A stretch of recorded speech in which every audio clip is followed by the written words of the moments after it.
passe l'artiste. Super, encore un but sensationnel.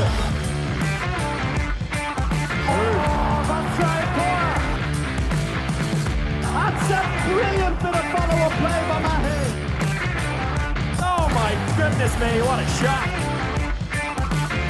Sagosen setter det hen! Han setter den! Vi er i semifinale igjen! Hello everyone and welcome to the Uninformed Handball Hour, recorded in the media centre just outside the handball arena at Paris 2024. And you may hear a lot of bouncing balls around us. That is due to the fact that the volleyball training courts are located right beside us. Not ideal. Those overzealous bounces, seemingly representative of the frustrated nature of volleyball players, perhaps not having any real contact in their sport. So they're taking it out on a ball and training instead. I digress. Chris O'Reilly here with your latest bonus podcast for the Uninformed Handball Hour. And we're starting with a very special interview. I had the joy of heading over to the Olympic Village to have a chat with Gabriela Moreschi, a Brazilian goalkeeper who has become a sensation in Brazil almost overnight with her match-winning performance in the opening game of these Olympics for Brazil and their win over Spain. She skyrocketed into over 320,000 Instagram followers after that, which has made her one of the most followed athletes in the sport, as we've spoken about in the last podcast. And I had a chance to speak to her about her long journey in getting to this point. She's been playing in Europe for 9 seasons now, and of course it's not always been straightforward for her. When we speak about her journey to this point and this major breakthrough, which has seen her compete in the Olympics this year and reach the Champions League final with Bietigheim last season. We also talk about how she's dealing with the Olympic Games and the incredible goalkeeper tradition in Brazil as well, among many other things, in a nice wide-ranging interview. Let's dive straight into that. Got the message from your press guy. Yeah. Like, can you be here to have two? And I'm like, well, I could try. Good try, yeah, because we are getting so many requests, and yes. They are like, yeah, you need to choose one, and I know you, so I say, of course, I go ahead and take Tavi, of course. Cool. Now that you're the second most followed handball player on Instagram, right? Yeah. After I guess was it after the first game? It was the first game against Spain, yeah. That's it's incredible, and I think this is so good for Brazilian handball, that we are not far away from being like the first, second, or even third sport in Brazil. And right now I feel that it's changing a little bit. Like people are really interested in handball, and I'm very happy that this, of course, all the attention is coming to handball, and I think this is amazing. I guess that's a real benefit of it also being a couple of on the Thursday, right before the opening ceremony. So there was a lot of attention on handball because usually it doesn't start so early. Exactly. And then you pull off this massive result against Spain. Do you have somebody now managing your social media? Yeah, actually I do. Yeah, no, actually I do. I actually had someone before, like coming to Olympics, because I know, and I heard with many athletes that this is like huge and really like time consuming, like being in the village and being preparing for the games every 2 days, like every second day we have a game. So I knew this before, so then I looked for a company before I came here. Like I said, I don't want to like waste my time that I have to rest or something doing like social media stuff, so I would like to focus totally in Olympics. So then now I have a company taking care of this for me, and now I'm even I was happy before to have this, and I'm even much happier now because I don't have the control at all at my Instagram right now. So it must be insane. Yeah. Tell me about that first game, because I mean Brazil have shown a lot of potential in the last few years with this kind of new generation coming through. and in the World Championship, like in December, also like a whisker away from getting into the quarterfinals, but it was ultimately Spain that got in the way there. Yeah. And it seemed like a bit of a bogey team for you, but maybe it seems the Brazilian team, although you've been rising and showing that potential, the Spanish team maybe holding on to that prior generation. Did you feel there was a real opportunity to make a statement? Yeah, totally. And we were, of course, we want to win every game in the Olympics, but this against Spain was like very much needed for our team, I think, as a spirit for our team, that we are not winning against Spain for like 10 or 12 years, if I'm not wrong, but it was a long time, and we always like come close and we end up with a loss. So at this time we were really focused on this, like to really put all our energy in this game, and to win against Spain was very, very important, and we were super motivated and super ready for it, and I think we show very much that we were. And and this for the media was also very impressive, as you said, like before the opening ceremony here in Paris, and like every Brazilian that I know it was watching this game.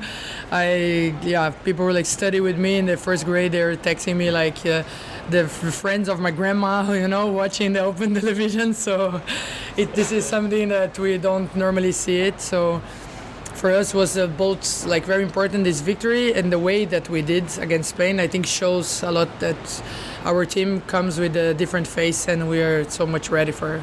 What do you think was the key to clicking in such a way and to dominate that performance? Was there something that you felt, because I guess you have a good view as well, particularly watching the attack, depending on how in your own mind you are, but from what you were able to observe, besides your own performance, what do you think really clicked for the team? I think it was like everything together. As I said before, the atmosphere was super good. So you could feel like if you've been in a locker room before, you could feel our energy. It was really up there. And I think when the Brazilians are having this, we are really, really, really strong. But tactically and technically, I think we did a very good performance in defense. And also the attack was super organized, and we were very happy with scoring goals. So this we could kill, but in my opinion the defense was the key, like to win this game. And of course the girls make my job really easy. I'm really nothing without them. So I think the key was this, and of course we enjoyed the opportunities in attack, and we were very effective. Yeah, and following that, I mean, defense has been a key part for all the games so far, and we saw in the game yesterday against France, it was a proper scrappy battle where, even though you as a team collectively contained the French quite well, it just didn't seem to work so well in the attack. Now that you've had a few hours to sleep on it and talk about it as a team, what was the takeaway from there? Yeah, of course. France, they have a really good defense and a really good goalkeeper, and she shined a lot yesterday. Of course, high quality of goalkeeper and the high quality of the team. Of course, it was from yesterday the lesson that we got. It was really hard to see, just to watch this. It's hard for us, of course, because I know that my girls, they are prepare a lot and they train a lot for this kind of moments, and it's a little bit frustrating when you see that it's not working. But that's handball, and also the Olympics. You see the goalkeepers are having really good days, and you can see all over it has been the keys of the victories of teams that is the goalkeeper, and it's like this. And when they are in a good day, when the goalkeepers are in a good day, it's really hard to lose a match, I think. How does that affect you in your approach, knowing that it is goalkeepers always have a huge role to play, but there's some times when the two styles of play mean that both teams are going to be running non-stop, and if you end up with 30%, it's a good day at the office. But here at the Olympics, it seems like you're going to have to go above 40 to even give your team a chance. Do you thrive on that kind of thing, or does it add a little bit of pressure? Yeah, I think for the Brazilians now to understand that the first game after 45%, they expect me or to do this all the time. But I let it very, very clear since the first day that I am very conscious and I'm realistic that this is we are playing against high-level teams, and it's not going to be like this every game. And we can see around, of course, even the goalkeepers are having the best day one day, the other they can be also 30% or 35%, and this is normal. And I'm used to this. I'm playing a high level for such a long time that I know that it's not. In some good day, you're gonna. Sorry. In the good days, you're gonna have 60% and 50%, of course. But then they can come in a really crucial moment that you have 20, and that's how you need to handle. You need to have a good mental to handle this and to know that this is not the end of the world. So after the first game, in the second game, I think I had 35% or something like this, and they were asking me like in the TV, like how you feel. I say I feel good. Like Have you seen handball before? yeah, exactly. Like of course I feel bad because we lost. I would change every of my save for to get in the victory, but this is my job, and I know that I like to be like a very stable goalkeeper, and this doesn't affect me like to see how many percent if it was not 50 or something like this. How are you finding the whole Olympic experience here? You mentioned it a few times. I guess the process is quite similar to like a World Championship in terms of the day off, day on, but you're part of this whole kind of circus of media, of being around, now followed by hundreds of thousands of people, and being surrounded by thousands of athletes as well. Have you been able to enjoy it? To be honest, no. I am actually struggling a little bit with this, like because I'm trying to find time to go out and to see around the village, but I think I'm very focused on my job, that I know the big responsibility that I have with this team, and for me the most important is to play the games and win the games, and so I'm trying to focus so much on to rest, to eat good, to try to watch as much video that I can. So I'm taking this really serious, like every other like championship or game in the Champions League or something like this. So I actually not enjoy, being honest, I'm not enjoying that much. Of course, this is an amazing experience to go and to see everyone like living their dream. I think this is really beautiful, and this is my dream to be here. Like first of all, it was the dream to be here, but once I get here, I know that my biggest dream is to win.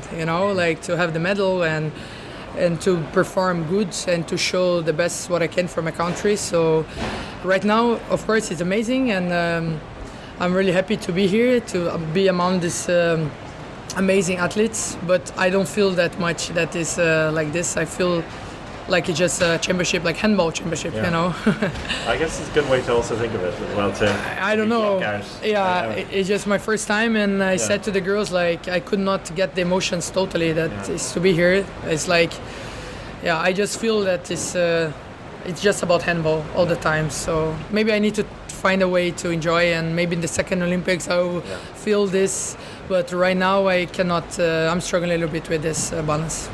I remember a few years ago, I think it was like 7 or 8 years ago, speaking to Duda Amorim about the state of the Brazilian national team and the future for it, and she was quite worried at the time about kind of the next generation and whether it would be able to deliver what they had done. And obviously they had reached really incredible heights as a team, but as they were getting older, she felt that the infrastructure in Brazil was maybe not where it needed to be. I think already at that point you had moved to Europe, but you've been almost 9 years in Europe playing. Where do you think the positive steps have come from in this time to get your team to where they are at the moment and where they need to be?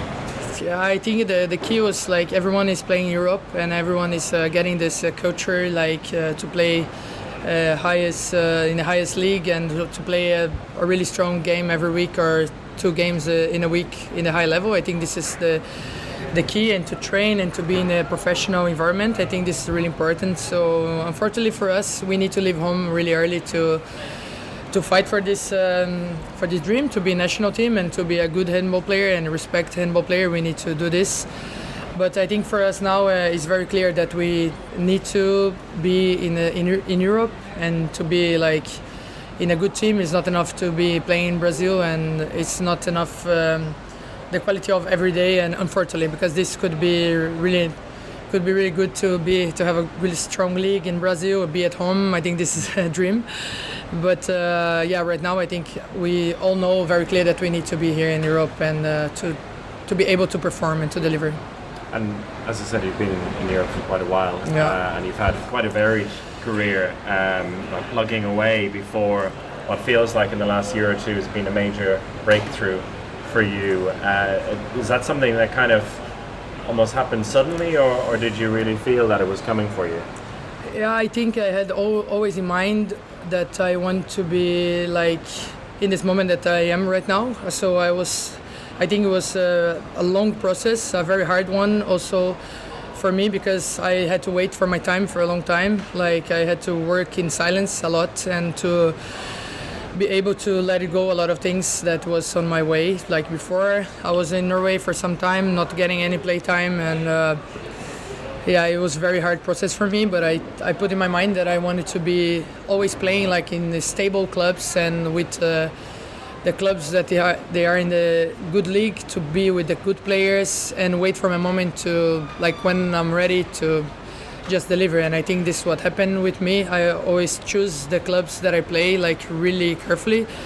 I was always so worried about my career, to be in a good environment with good players, and I think going to Bittigheim was my biggest breakthrough, because the team is really good, the city was really good. I was very happy outside the court as well, and then when I got the time to be the first goalkeeper in the Champions League, I was ready. So I was both mentally and physically ready to deliver, like in every week, to help my team to get to the Final Four, for example. So I think it was a big fight, like mentally for me, but I don't regret anything, for sure. That's all coming good now, right? Yeah, to fruition. Yeah. You've got a very strong tradition of goalkeepers in Brazil on the women's side, and you know, even active players still like Maisa Pessoa and Barbara Aronhart. And you're going to Chessame next season, where Maisa made herself very, very famous and had a big moment already 8 years ago now. The time is flying by. Yeah. But, what kind of influence does that kind of goalkeeper tradition have on you when you were a young professional growing up and coming to Europe?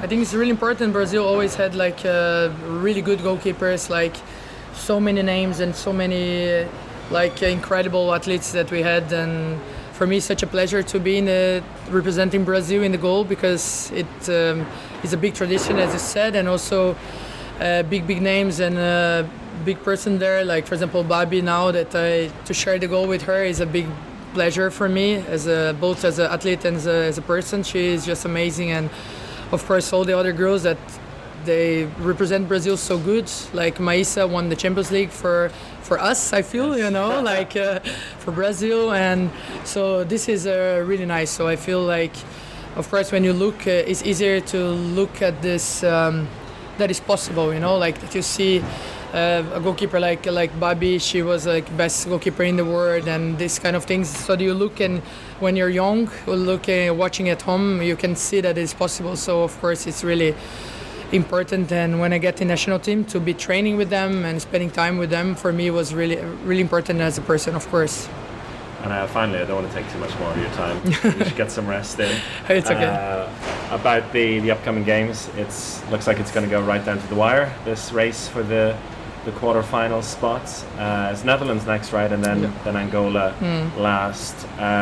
You put yourselves in with a shot here. How far ahead as a team are you looking in terms of, you know, Netherlands, of course, they've got quality, but are not always perfect. And then it feels like no matter what happens, Angola is going to be the kind of do or die game at the end.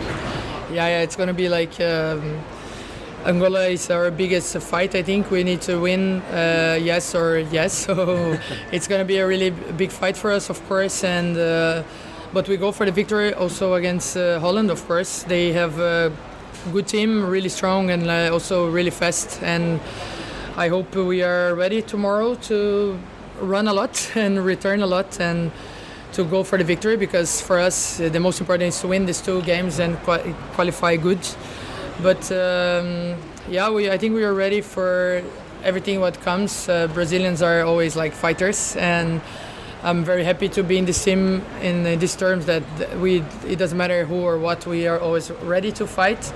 And against Angola, I promise that's going to be a really, really tough match, and I think we're going to deliver like in the highest level, and Holland as well, of course, and we try to do our best to take these two victories. It's going to be very important. And then you make it to the quarters, anything's possible. Anything is possible. Then you like, how to say this? Unleash the beast. And then we go for it. We came here very clear not to participate and to go for a medal, of course. And your season with Bietigheim was a great example of, seedings not really mattering at the end. And I guess there's a lot of lessons to take from that. Exactly. I said this to the girls in locker room. I think some time ago I said, girls, in Bietigheim, at some point we're losing and losing position, and it was very frustrating at some points, but we always keep in mind that everything is possible. And even if everyone was saying to us like, oh, we're gonna lose against in the quarterfinal or whatever, we were like really just playing our game. And I think with Brazil it's gonna be like this, and I have a good feeling, and I think we are well prepared for it. Thank you, Gabby. Thank you very much. Thank you very much for your time. I hope you enjoyed that chat with Gabby, and that's it for you. If you are not a Patreon subscriber, you won't be able to hear the rest of this podcast, but you can change that, of course, by joining us on patreon.com/handball hour to enjoy the bonus content from this episode and all of our extra podcasts throughout this championship and beyond. And we'll catch you again very, very soon. Enjoy the games, and goodbye.